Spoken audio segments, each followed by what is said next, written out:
না 2 আর 2 তাহলে ভার্ব যদি 2 হয় তাহলে টেন্স অনুযায়ী বি ভার্ব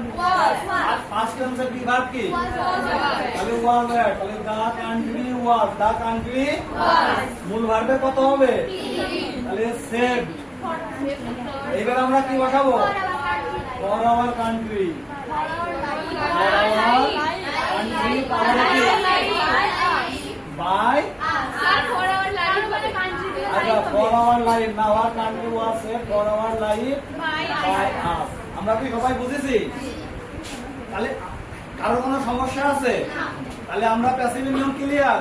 তাহলে অবজেক্ট কি আনবো আমরা সাবজেক্ট টেন্স অনুযায়ী মূল ভার্বের তারপরে বাকি অংশ আবার এটা কি লাগাবো তারপরে কোনো সমস্যা নেই তো তাহলে আমরা কি এই কোশ্চেনটা প্যাসিভটা মোটামুটি জানতে পারলাম নাকি আচ্ছা আরেকটা করে দেখাও তো